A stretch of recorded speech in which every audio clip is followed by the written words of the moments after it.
The more that attention is split, going in multiple directions, it weakens our presence, it weakens our connection, that deep, visceral connection that we want to the present moment. The more deep, the more visceral, the stronger the memory, the more that is a intentional sense of self or aspect of self.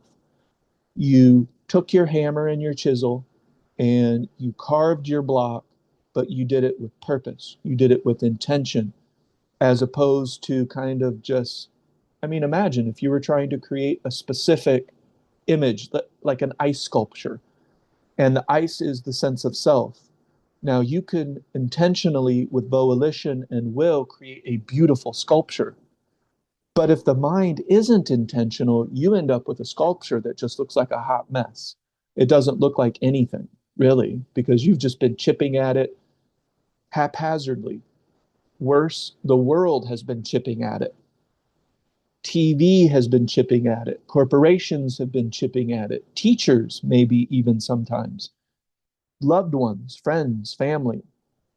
The bottom line is it's not you, or at least it's not intentional, purposeful.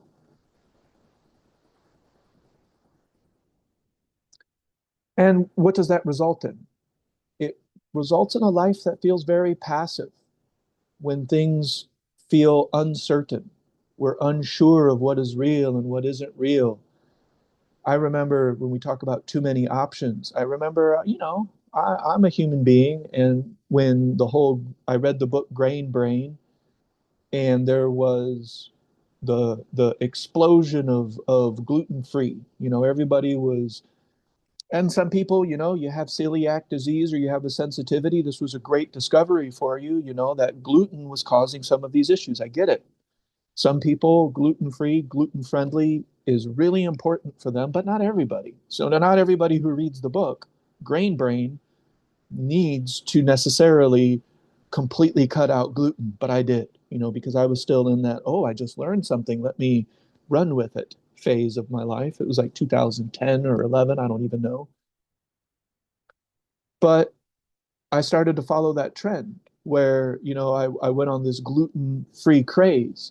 And I can remember going to the grocery store and just being overwhelmed, and the more that I started to get into this health craze, I guess you could say it is. It's like a wellness industry craze. It's hard to describe, I guess, but it's almost like an entity unto itself, a living, breathing entity that is the wellness industry. And some of it's okay, some of it is maybe less so, but what we're talking about is that it gets overwhelming. The choices in the grocery store, I'm just looking at all of these different choices, and it's like I felt like I was swimming in calories and sodium and vitamins and minerals, and it was creating a lot of stress. And that stress obviously wasn't good for me. But in the context of fragmented self, what's happening is that there's so much stimuli, there's so many data points. In the world today, we have so much media, we have so many different places that we can put our mind, or the mind can be taken against your will. And it's overwhelming, and that continues to fragment the sense of self. And we do live in a world today where people may or may not know who they are, in a manner of speaking, because it's not as purposeful, it's not as intentional, it's not as deliberately created. The ice sculpture, or the block that's being carved with the hammer and the chisel, somebody else is doing that.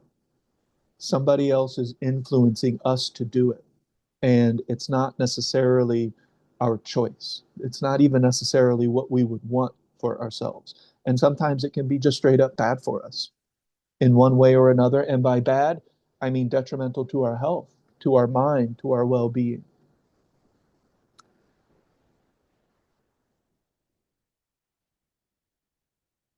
So the identity is forged. We know that. We know that the more that the attention and our awareness it is fragmented, it becomes a subjective experience of disconnection. Memories fail to form a story. They're not as cohesive. They don't have the feeling that they should have. There's too many options. It dissolves identity because it's scattered. It's more difficult to identify when you have a billion pieces of data rather than those billions of pieces of data forming a cohesive picture. And I would say that for myself, a lot of this fit for a lot of my life. My life felt passive.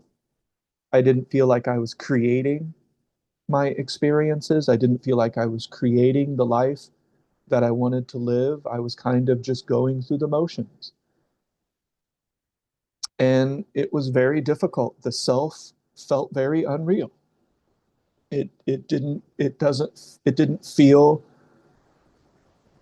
like a cohesive, chosen aspect of myself and my experience. And during those times, my memories would form into scattered little bits that were very difficult to recall.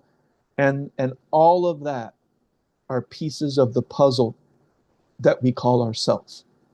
So every single one of these little aspects. So imagine your puzzle, and rather than the puzzle pieces all being in one spot, they're scattered all over the room. Well, now it's even harder to put the puzzle together. And of course, a put together puzzle, that's a deliberate, intentional self. We have created the self, who we want to be, how we want to be. Now, when we talk about an algorithm as architect, I'm sure, at least to some extent, that you've been exposed to the term algorithm. An algorithm in social media, what it's designed to do is give you more of what you want so that you continue to want it and that you continue to look at it. So the more that you engage with this online life, the more that becomes the reality for you, the more that feels real. I've had that experience where I'm just looking at it and I'm like, there's no internet in the room with me right now.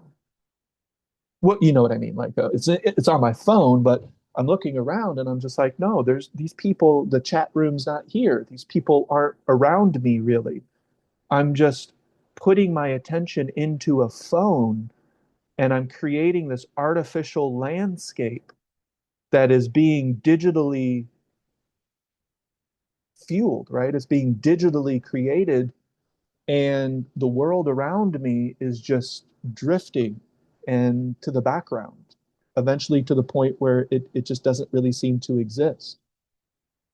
And here's the kicker, this isn't a secret. The way that the human mind works, the way that the identity is created, it's not a secret. Other entities, other people know this. Businesses, corporations know this. Governments know this. Cult groups know this.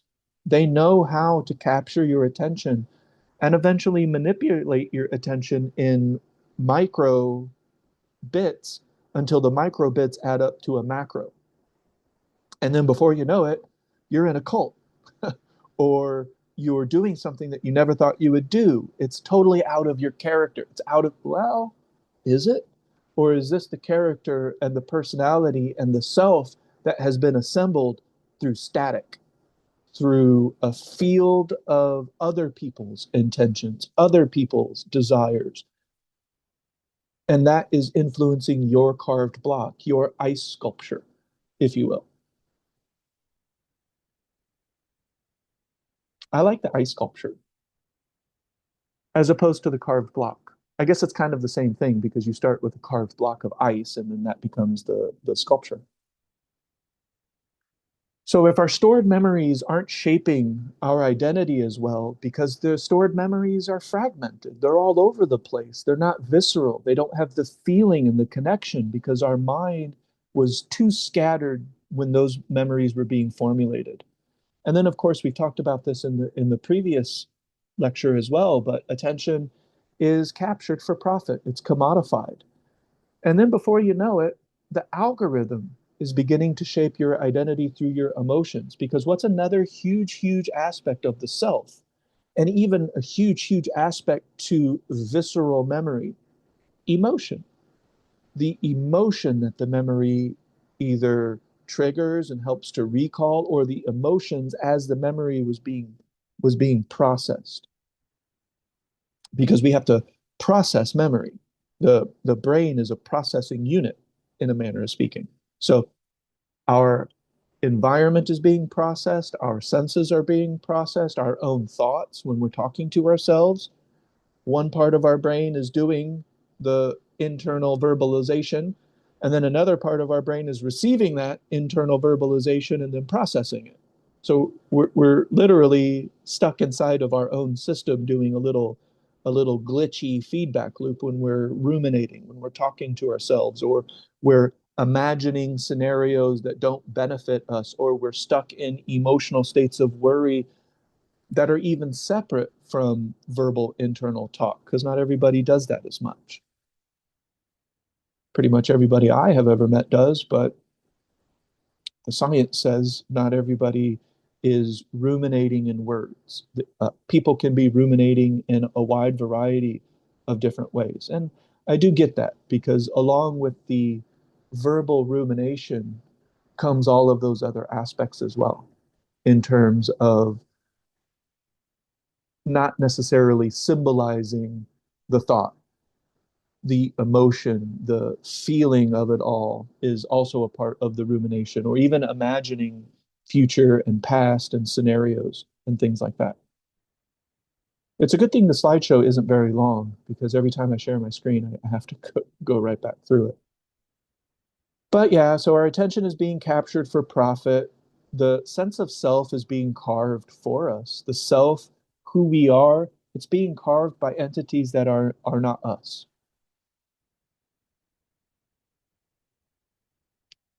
But what can we do? We call it sometimes a path to sovereignty, a path to freedom, a path to a mind that is carved purposefully, intentionally, and willfully, because that's what we want. We can protect attention through a structured practice. That's what this is. That's what the four directions of attention is. That's what Qigong is. We've identified a problem. Attention is in crisis, meaning that it's scattered, it's non deliberate, it's non intentional, it's being manipulated, it's being pulled, it's going just to default habits, to a default mode network in the brain. And none of this, at least when I say it, I don't want that. Like, I don't want my entire life just to be a byproduct of moving forces that had nothing, that I didn't choose. So when our attention is purposeful, when we're practicing our practice of the four directions, our internal, where is my mind? Where is my attention? Am I selecting where my mind is? It creates an identity that can be purposefully built. Now you're back to your ice sculpture, but you're sculpting something you want in a way that you want it to be. The more present we are, the more that we create our identity through memory, through emotion, and we can create a structure that is more difficult to commodify, to manipulate, to disperse, which is the fragmentation of our attention, the fragmentation of ourself.